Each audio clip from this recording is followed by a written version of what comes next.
What up, world? Welcome to another episode of the BrandonJaneauShow. I bleed sports. It's Tuesday, so you know that was coming. BrandonJaneauShow on all podcast platforms everywhere. Social media platforms, Instagram, TikTok, Threads, Facebook. BrandonJaneauShow, and of course, YouTube channel, BrandonJaneauShow. I hope you guys enjoy this episode. Let's get into it, man. Like I said, Tuesday, so you already know it's I bleed sports. Um, a lot of craziness going on in sports, man. A lot of craziness. A lot of nuts. A lot of shit going on. Some contract disputes in the NFL, of course, contracts being given, some contracts are, excuse me, not being given. Let's get into it, man. Want to start off like this. Congratulations to the Boston Celtics. Almost said Chicago, Lord Jesus. The Boston Celtics, winning their 18th NBA championship last night, beating the Dallas Mavericks to secure that title. Um, Winning a series of five, winning the game 106-88. Um, what I think of the game, what I think of this series. Me and my brother Juan talked about it today on our show. And he asked me, was this more of the Boston being a good team or Dallas being, inexperienced? And I said both and neither. Um, Listen, like I said this morning, I'm saying it here on my show too. I'm gonna just be real with it. I do not think Boston is a dynasty. This is not a dynasty feeling team. This is not a team that's going to go off and now win two of the next three, or three of the next five, or four of the next 10. Like, it doesn't feel like that. It feels like, no, they just won this year because of everything falling the right way. Now, I know a lot of people on social media, and even I have said, you know, it's something about Boston. They just feel like a team that just something's missing. You know what I'm saying? Like, I've never once though said, they're if they win the title that, and maybe I have, I don't remember, but I don't think I have. That if they win a title, then you know, uh, they're not really champions. We can say that shit about every champion that's won a title in the last couple of years. Toronto would have never won a title in 2019 if Kevin Durant and Klay Thompson didn't both get injured. They would have never won that fucking title in the NBA Finals. That's just being real. Like, they would have never won the NBA Finals if Kevin Durant and Klay Thompson didn't get injured. Now here's the thing: I actually picked Toronto to win that series, but I'm not stupid. Like, I'm not stupid. Like, you're going up against Golden State with Steph Curry, Klay Thompson, Draymond Green, and Kevin Durant. There's no way in hell you're making out of this alive. And all you had was Kawhi Leonard. Now, also you had Kyle Lowry and all these, but Serge Ibaka and Marc Gasol, and you know, but let's be real. Like, so we could say that about also, Toronto in 2019. Hell, we could say that about the Lakers in 2020. If the pandemic never happens, does the Lakers walk to the NBA Finals? Fuck no. They probably don't even get out the fucking playoffs. So, because a lot of people forget, yeah, they were starting to catch their rhythm, but Anthony Davis was in and out of the lineup still at the time. LeBron James really wasn't, he had to carry the team for most of those games that they were playing. So it wasn't like the Lakers were just blessed with the victories either in 2020. Like, we had a whole pandemic and 3 months off before they fucking finished the season. So who's to say the Lakers would have won if they never was a pandemic and it never was a situation like that? Because I'm be honest with you, I don't think they would have in 2020. If the pandemic never happens, the Lakers never get to the NBA Finals. I stand by that shit. I don't think the Lakers get to the NBA Finals.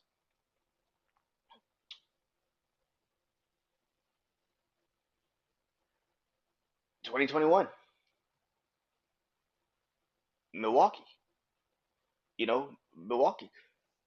Now, Milwaukee, crazy as it is, Milwaukee really didn't have. Milwaukee's the only one you could sit there and say outright beat everybody. Because Boston, they beat Boston.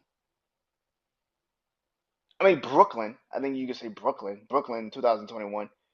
Yeah, Brooklyn. Because Brooklyn didn't have Kyrie and they didn't have James Harden. All they had was Kevin Durant. So I guess you could say the Brooklyn series was, but even that series went seven. So yeah, I mean, like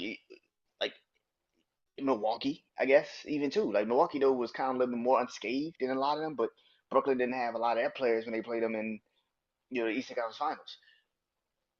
And then you also put into perspective, they played against Atlanta in the Eastern Conference Finals when they played Atlanta, and Atlanta was young and didn't really know if Trey Young and all of them was gonna be good like that. So and they bit the bullet because they didn't have to play Philly. So yeah, man, yeah, I mean, I guess we could say Milwaukee. I guess we could say Milwaukee. Um, 2022, right? 2022. Um, 2022, right? Like,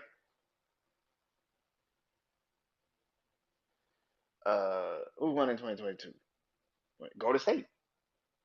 Go to State won in 2022. You know what I'm saying? So who's to say Go to State would have? It's we could make a case.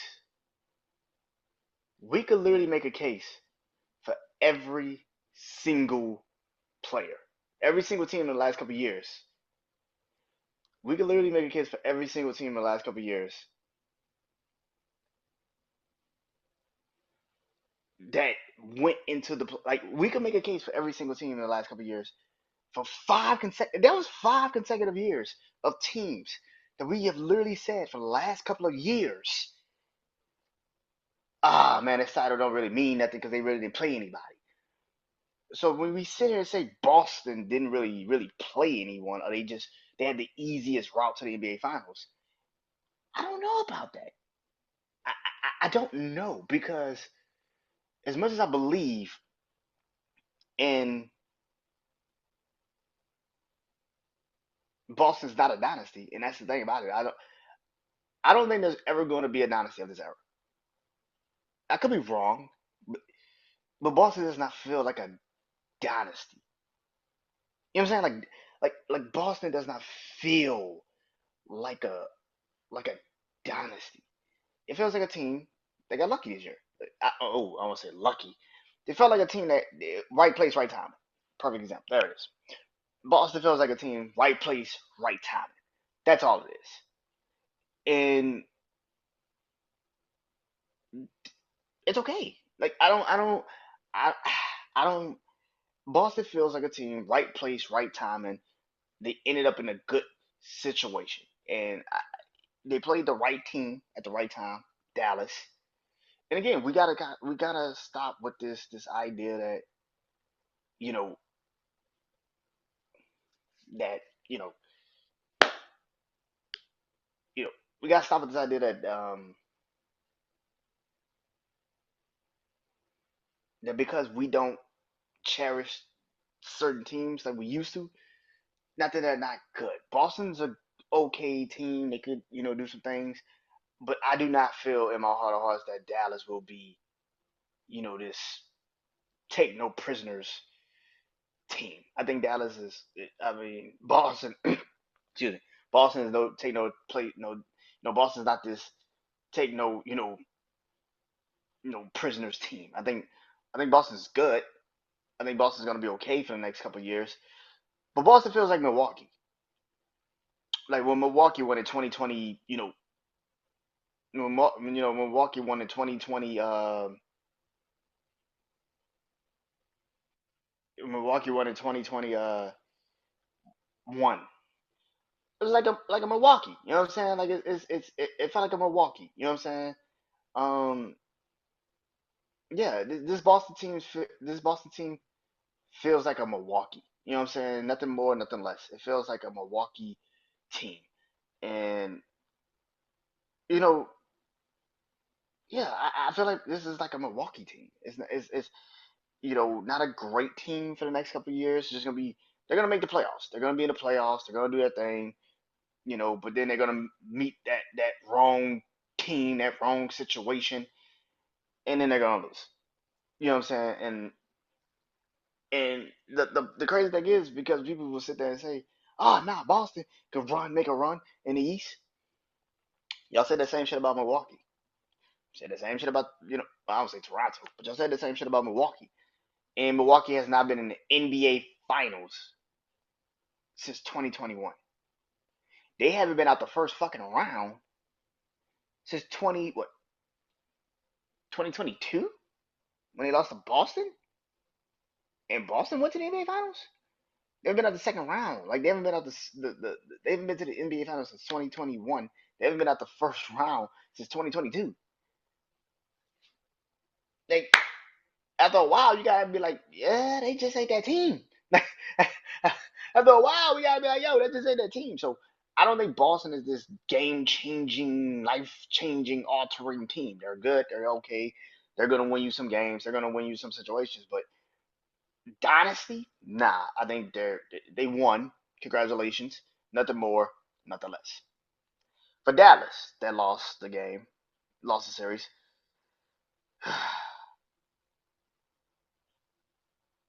Dallas is what can I say? Dallas is Dallas is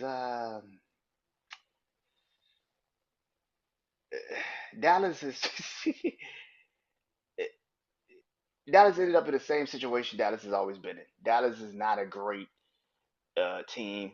Um, they were okay. I think people were delusional as shit when they kept screaming these dudes are going to be, this. I think people were delusional as shit when people were screaming, "Oh, Dallas is going to be, you know, is this the greatest backcourt of all time?" Like we do this too much. We live in the moment too much. Kyrie and Luca are okay on paper. They're amazing offensively, but the one thing that has always helped the Clay and Steph situation is Clay is an amazing defender. That is not to be said about Kyrie and Luca. Steph is not great at defense, but Clay is. So when you sit here and you see how this Dallas situation ended, I'm not surprised because you couldn't hide two fucking players. You can hide one, okay, but two? You can't hide two bad defensive players, and that's exactly what you know. That's exactly what um Dallas had. Luca and Kyrie. And then on top of that, when they're not scoring too, it's even worse because now you're not scoring. So it just yeah, I just felt like this was it was a bad situation. It was a really bad situation. And yeah, that I'm not surprised at all that Dallas lost. I did pick Dallas to win the series. I did because I thought they would have. Stupid me. I thought they did fix their biggest problem, which was defense. But again, stupid me. Their defense got exposed so fast, and they couldn't do anything about it. And that's pretty much what happened.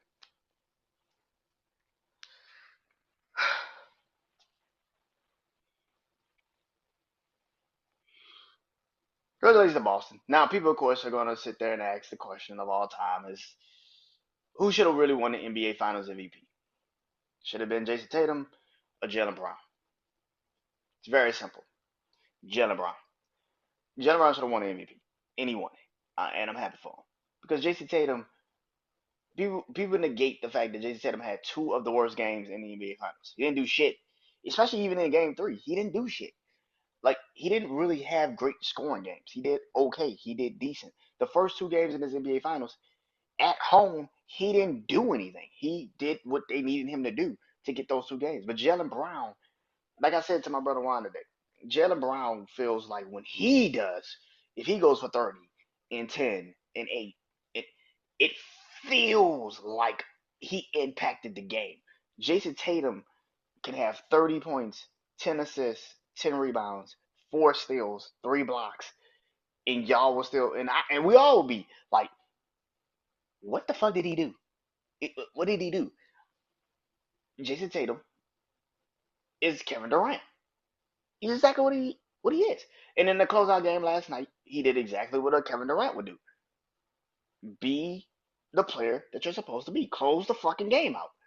Close the series out. And that's exactly what it was. Nothing more, nothing less. I don't think Boston, like I said, Boston is not this team that I'm sitting here saying Boston's going to walk through the Eastern Conference next year? I don't know. Do I think the East is going to be better? Yeah, I think the East is actually going to be better next year. You got to realize Indiana is going to get healthy. Indiana's coming back next year, stronger, better. You got the Knicks. OG Anunoby's contract is coming up. He didn't like the offer that they're going to give him, but they might flip him and get something back. I don't know what you're going to do in Cleveland. Cleveland is their own anything entity. Milwaukee and Philly is still there. I don't really trust neither one of those teams. I don't trust Philly. I damn sure don't trust Milwaukee. Miami's always Miami, so you can always bet money that Miami's going to be somewhere in the vicinity of good. And then you still got the Brooklyn. You got Brooklyn that can surprise a lot of people. I don't really know what Charlotte. Atlanta's got the number one pick. You don't know what they're going to do with Trey Young. So anything can happen, man. In the East, I don't think Boston just walks. I think the Boston Celtics will have the Milwaukee season that Milwaukee had in the 2022 season, right after winning the championship. They're gonna walk through the East. They're gonna look so good in the East. They're gonna walk through it, and then they're gonna play a team they can't get over. They're gonna play a team that can defend them, that can shoot on them, and then you're gonna be like, oh shit, Boston's old, which Boston is. Boston's very old. Al Horford, Kristaps Porzingis, Drew Holiday, they're getting older. They're not getting younger. So yeah, I don't think Boston walks through the East. And like I told my brother Wine, I don't think Dallas is gonna be great next year either. At some point, Kyrie and Luka are gonna clash. That's just obvious. And I think it's gonna be more so Luka than look at Kyrie because I don't think Kyrie knows he's not gonna fuck up his situation. He knows if I fuck this up, I'm probably. It's nice to see him kind of get to this point in his career where he's like, I can't fuck this up no more. But I do also feel like he's in a position right now. I feel like Luka's gonna fuck this up, and Luka's gonna torpedo the Dallas Mavericks next year. It's just a hunch, but Luka's gonna torpedo the Dallas Mavericks next fucking year. So yeah,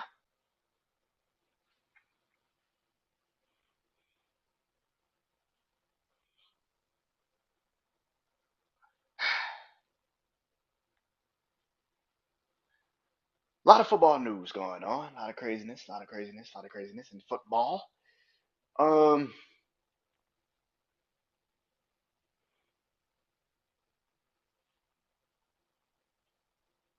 a lot of craziness in football. Um,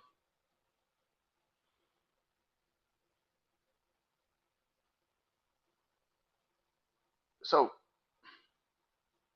Brandon Ayuk posted on social media, TikTok, I think it was, yesterday, talking to Jaden Daniels, the quarterback for the Washington Commanders, Heisman Award winner. Talked to Jaden Daniels on FaceTime yesterday, and said that yeah, San Francisco don't want him no more, and that he wants San Francisco don't want him no more. Um, do I think San Francisco don't want him anymore? I think San Francisco likes. I think San Francisco likes what they have, but they don't want to pay it. I think San Francisco has a terrible situation. Last week, I talked about this on my show of my team. I just teams I'm looking forward to seeing this upcoming season. Teams I'm disappointed by this upcoming season. Teams I don't think they're going to be great this upcoming season. San Francisco is one of those teams. I do not believe San Francisco is going to be great this year. I don't. It's too much fucking noise. In the moment that people understand that it's too much fucking noise, you're going to get. Once people start to realize it's too much noise, everybody's going to go south very fast. I don't already believe in Brock Purdy. Brock Purdy's got to get paid, which people are not understanding. Brock Purdy's got to get paid next fucking season. like Brock Purdy is getting paid next fucking season. So now Brock Purdy's got to get paid. So Brock Purdy's got to get paid. You got to pay Brandon Ayuk, possibly. You just paid Christian McCaffrey, so you show everybody who you are more invested in on that team. You're more invested in Christian McCaffrey than anyone because he makes the offense go. So that makes sense.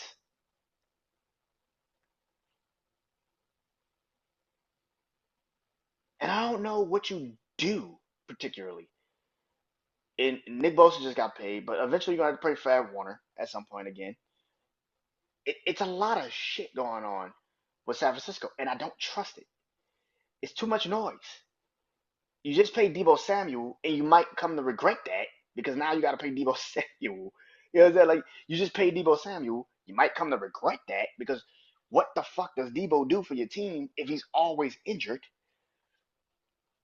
And now Brandon Ayuk is literally on social media telling another quarterback, "Yo, they don't want me. They gonna trade me. They don't want me." And clearly he's not lying because he's been in talks with you motherfuckers. He's in a contract dispute with you. So clearly he knows something that a lot of people don't. And that's why I feel like this is a situation. It's one thing to say that on, you know, say that maybe to the media. Out your mouth, you're saying that. They don't want me. They're going to trade me. Like, you're saying that out your mouth, man. Yeah, I don't think San Francisco is in a good situation. And that's the thing. Um,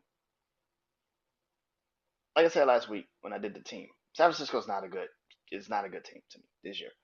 I know I've been saying that for a while, but San Francisco feels like a team that just, you know what I'm saying? Like San Francisco feels like a team that just, you know, you know, like I said last week, Drake Greenlaw is gonna be out. We don't know when he's coming back. You drafted a receiver, and you drafted a receiver with your first round pick. So clearly you know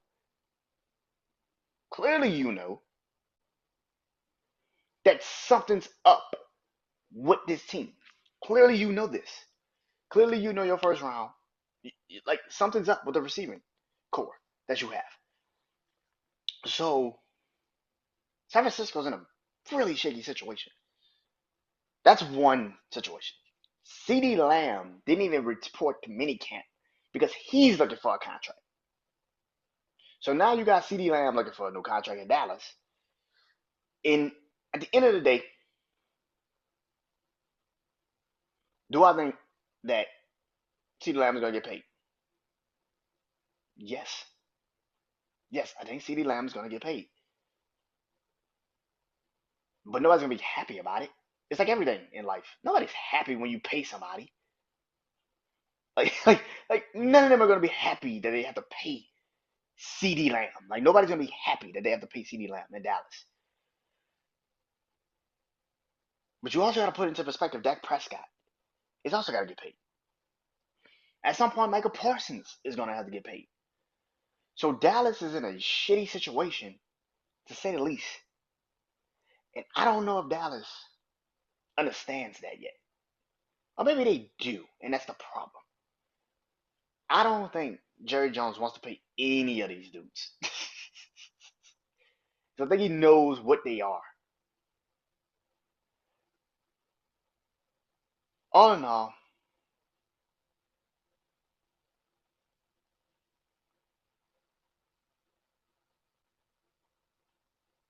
what I pay CeeDee Lamb, I pay him. What's the point of not paying him? You get nothing out of it if you don't pay him. You gonna let him play with an expired contract? You gonna sign a franchise tag, come back? T. Higgins just did that. Cincinnati knows they're gonna have to pay T. Higgins eventually, but they also know we got Jamar Chase too. This is the problem with the situation that we're in right now with the NFL, particularly with receivers.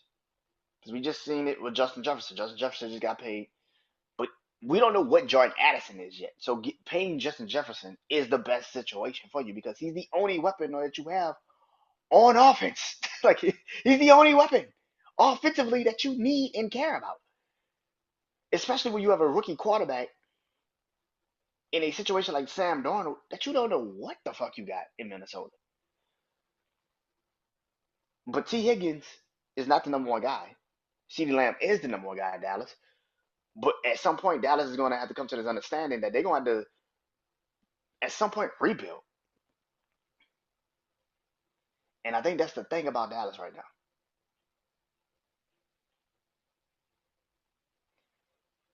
I don't know what the situation. Speaking of that, you already know it's coming. Um, so my most impressive teams, and teams that I just don't see. I just don't see.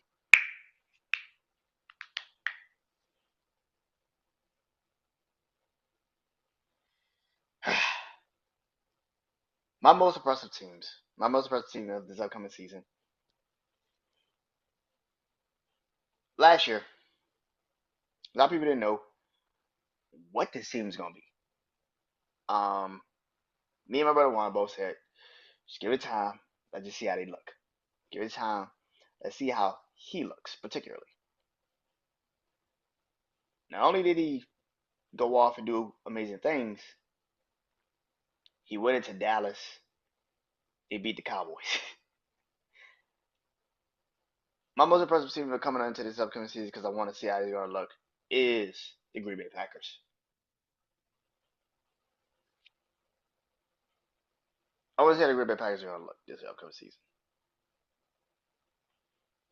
because I feel like Green Bay is a good, Green Bay is a good team. Adding Josh Jacobs to this offense is going to be interesting to see. But on top of that,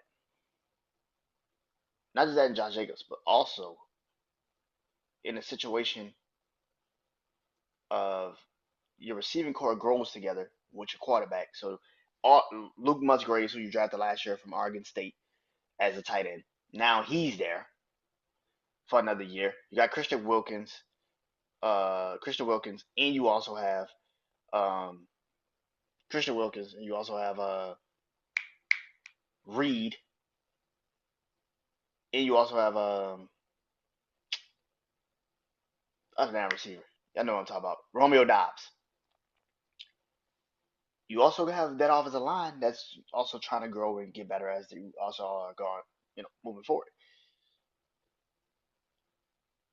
I don't know what this team is going to look like, but I do believe Green Bay's defensively also has gotten better. I think this team is going to get good, man. I think this team is good, man. I think Green Bay this upcoming season. Now, I do think they're going to challenge Detroit for the division. I don't know if they're going to win it, but I do think they're going to challenge Detroit for the division.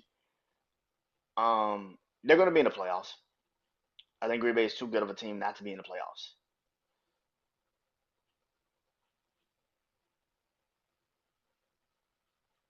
And I can't wait to see what's going to happen. And then they get in the playoffs, and then they make the same type of noise they made last year. Green Bay is such an interesting team because they could either end up in a Super Bowl or they could literally end up losing at the wild card. We don't know, but Green Bay's gonna be good. They're gonna be ready for this upcoming season. I definitely believe that. A team I do not believe, though. Team I do not believe that's gonna be good. This upcoming season is one of those teams that signed, gave a contract extension, not to a receiver, but to a quarterback, and that is the Jacksonville Jaguars. I have little to no faith in Jacksonville. I have little to no faith in Jacksonville.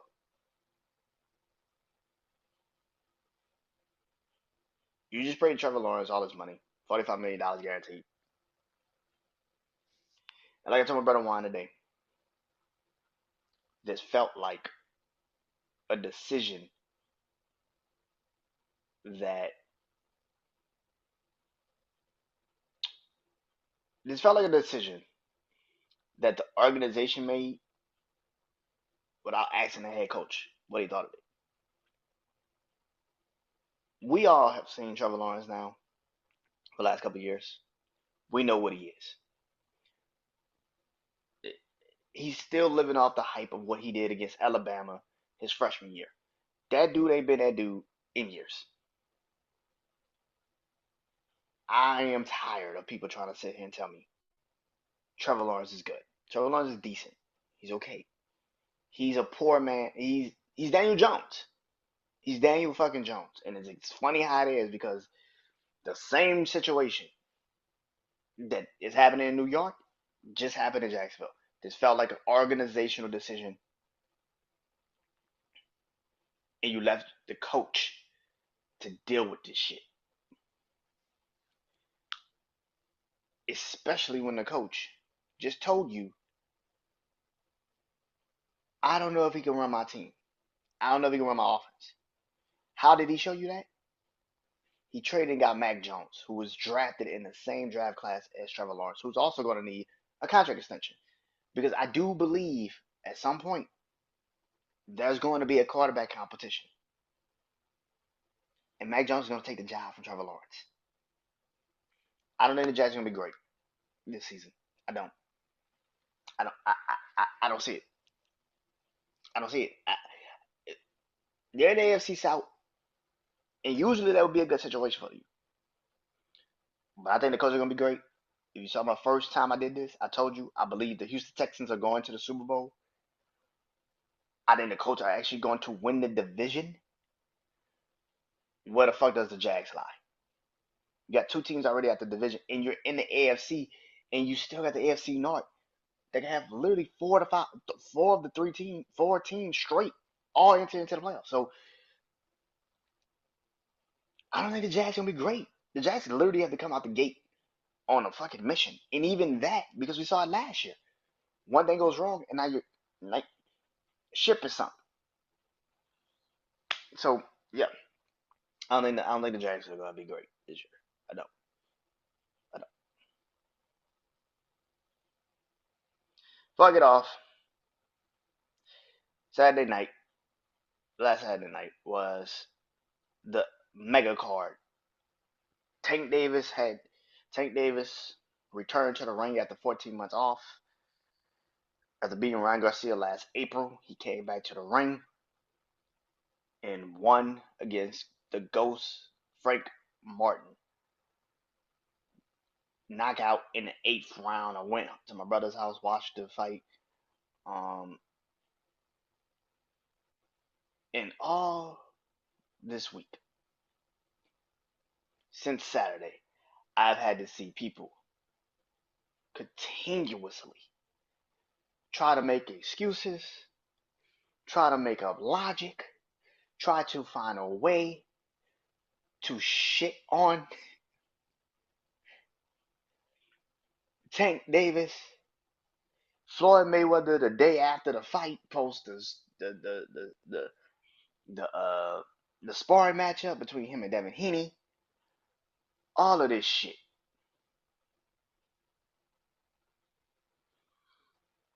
Watching that fight Saturday night, people have said, Frank Martin maybe took the fight a little bit too soon. All of this shit. Well, here's the thing. Like I told my brother Saturday night, Tank is the best boxer I've ever seen. I tell you why I say Tank is the best boxer I've ever seen. Tank is the best boxer I've ever seen because Tank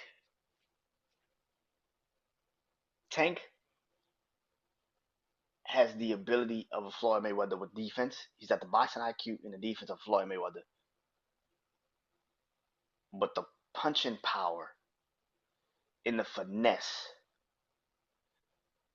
in the setup, in the I don't give a fuck attitude of a Mike Tyson. That's the difference. Floyd was dangerous as Pretty Boy Floyd, but once he started breaking his hand and shit, he stopped being that guy. Tank broke his hand once against Pitbull Cruz, but Tank is fucking people up, bro. Anybody that sit up there trying to tell you that Tank ain't the best boxer right now. You're fucking delusional. Now, we can have a whole nother conversation about 147 and all that shit. If he moved up to all the way to that weight class. But in the little that weight class that he's in, 130, 135, 140, Tank is the best boxer out of everyone. Tank is the best boxer out of everyone. And people could hate that. Tank is the best boxer out of everyone. I don't think, and the reason why I said it, and people need to also stop saying this stupid ass shit too when it comes to him as a boxer. Because people are dumb as a motherfucker. People are very stupid.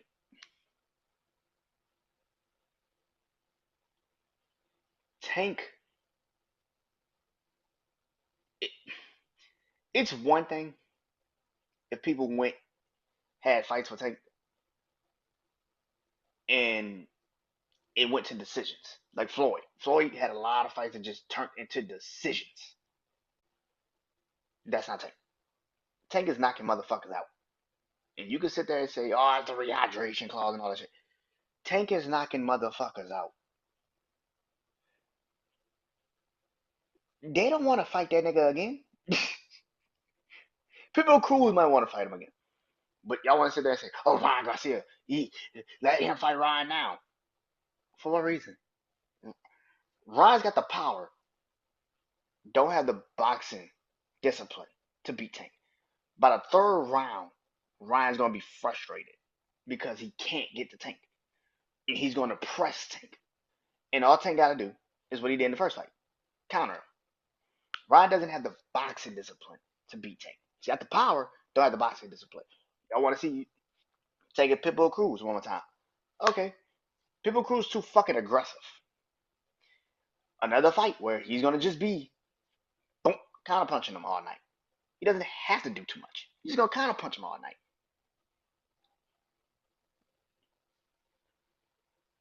Who y'all saying? Who else? Lomachenko.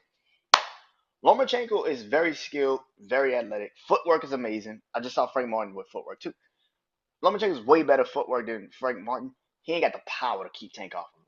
And by the third, fourth round, once Tank figure him out and he knows he ain't got the power, that little angle press bullshit that he do, the footwork like angle shit he do, Tank gonna break that shit down. He gonna hit him in the body with a couple body punches, and he's gonna end that shit. Just like he did Frank Martin. Y'all wanna say Shakur? Okay. Shakur's a better boxer than Tank. I don't know if Shakur has the power to keep Tank off of him. I think he can definitely box him. He can definitely outbox Tank, but once Tank presses you, do you have the power to keep him off you for the rest of the night? And that's where the problem is going to lie with Shakur Stevenson. Who else? Oh, Devin Haney. Devin's got the boxing ability to stop Tank, to box Tank. But once Tank steps on a gas pedal, once Tank really steps on a gas pedal, Devin can't keep him off of him. And all that boxing bullshit that he was doing, the jabby shit and all that, that shit gonna go by the wayside 5 seconds after he does it. Like, because once Tank, because we've seen the sparring matchup, we've seen it.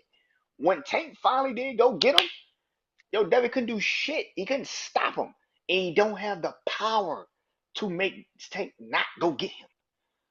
It's yeah. This is no. People cannot stop Tank, bro. This is ridiculous. The only person I can even sit there and tell y'all could probably beat Tank for real is Teofimo Lopez. But Teofimo don't have the focus in certain matches. He would have the focus in the Tank fight because he would want to prove that he's better than Tank. But that's the only one. Everybody else, they got something or Tank's the best out of everyone. Teofimo might be the only one that might give Tank a fight. It might beat him.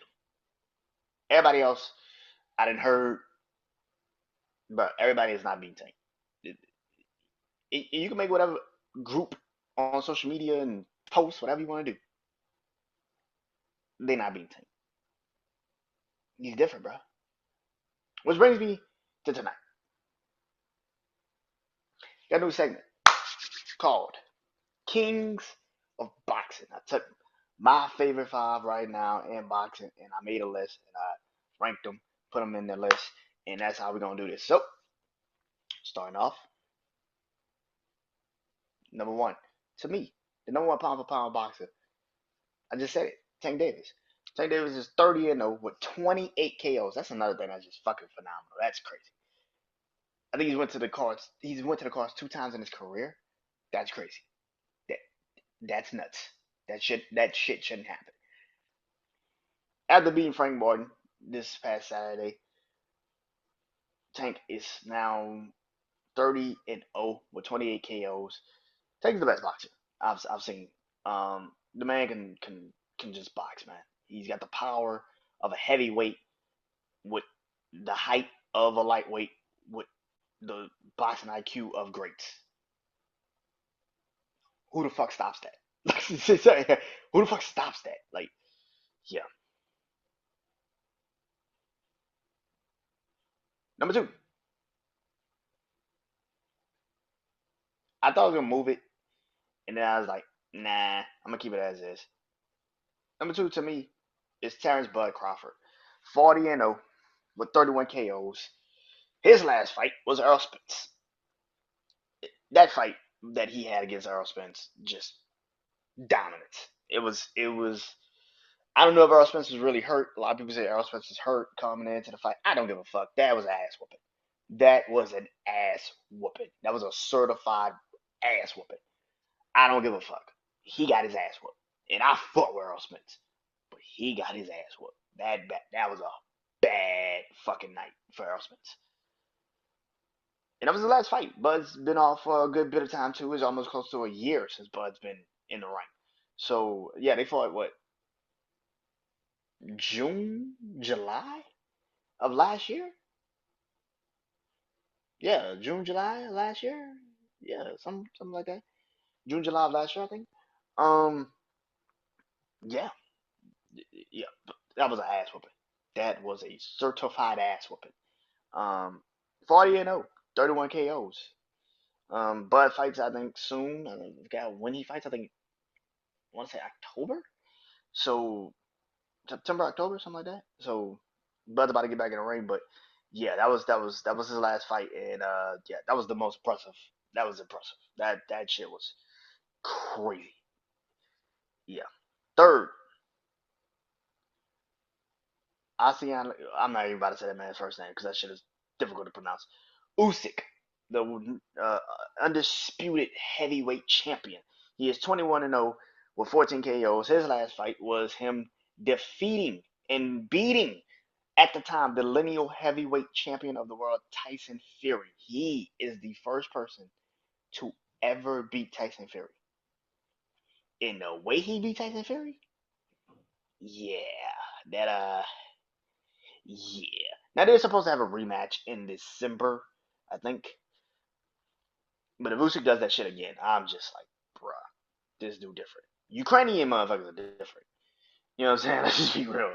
But yeah, man, I think that that fight was crazy. Fury got his ass whooped, like from pillar to post. That Fury had some times in that fight. I'm not gonna sit there and say like Fury just didn't do shit. Fury had some moments in that fight. Definitely did some moments in that fight. But once Usyk kind of really just settled in, oh man, that what the ninth round when he hit Fury and Fury started bouncing like the fucking old Microsoft. If you remember the Microsoft computers and the damn thing used to bounce from screen to screen, and then it was the bing, ping, ping, ping, ping, ping, ping. That was Fury. In the ninth round, that was Fury. He was ping, ping, ping, ping, ping, ping. It's just like, what the fuck is happening? Yeah, that was Fury, man. Yeah, man, that was yeah, man. But Usyk, man, turn on my list, man. He beat the shit, man. That shit was wild. Oh, that shit was wild. Coming in number 4 at 61, 2-2 with 39 KOs. Canelo Alvarez. His last fight was against what? I can't even announce his name. Martise, Margos. Yeah, that was a good. That was Canelo is going to dominate the middleweight, the super middleweight division until he fights somebody that can actually beat him. Now, I've been very open and said I want to see Canelo versus David Benavidez. That's just obvious. David Benavidez just had a fight also Saturday night. Moved up to the lightweight division, which is kind of funny because Canelo's first crack at the light heavyweight division, he went up against the champion, Beavidal, and got his ass whooped. And got his ass whooped. And the first fight for David Benavidez, not great. It seemed like he was tired. It seemed like he kind of stamina. I know he said also he tore I think some cartilage in his he had some tendons in his hand that got screwed up and some shit. But yeah, but that's the super fight. That's the next big super fight that needs to happen. It needs to happen now. Let's get it over. Let's get it done with. Let's make it happen. The last fight Canelo had was great. It was a phenomenal fight. Um, but he needs to fight somebody of relevance and significance at some point again, because at this time in his career, there's really nothing left for him to really do except fight the best fighters. And him keep ducking and dodging motherfuckers. And I don't want to keep saying he's ducking and dodging motherfuckers because that's what we all say about people. I don't see he's ducking and dodging people. But it does feel like he knows that they're not going to force him to fight anyone. And that's on, Top Rank, PBC, DAZN, whoever the fuck he's with. That's on them to force his hand to fight the best fighters. And because he's not doing it, it feels like you're ducking and dodging people. Even if he's not, I do believe that that's the next fight for Canelo. Is to fight David Benavidez. Because you have to, man. It's getting to the point now where that's the next big fight. And speaking of that, 5 is David Benavidez. 28-0 with 24 KOs. Like I said, moved up to the lightweight division, light heavyweight division. Beat a former champion Saturday night. Um, Clearly he's gonna go take some time off, go get it surgery and all this other stuff. Heal up, get ready for this upcoming, fight. Um, Off this fight. Do I think if David and Canelo fight, do I think David beats Canelo? I do. I think what Canelo fucks up is Canelo doesn't like body shots. David is really good at giving body shots. But what David fucks up is him walking towards a motherfucker. I do think David's going to do different shit against Canelo because the style he has, and I know that he's just the Mexican monster, so he's just like that's who he is. That's his demeanor. But he can't do that shit against Canelo. He will get fucked up. So I do believe that's gonna be a different. It's got to be a different game plan. It's got to be. All in all, that is my first Kings of Boxing, and I'll probably do this every other month. I'm not gonna do it every week. That's a little hard to do, but every other month I will do it. So this was the first installment. So next month, will more fights come out? I know Shakur is about to fight. I know Shakur is about to fight this upcoming in a couple weeks. I think July 6th. I think Shakur returns to the ring. So you got some fights coming up in the next couple weeks. So I'm looking forward to it.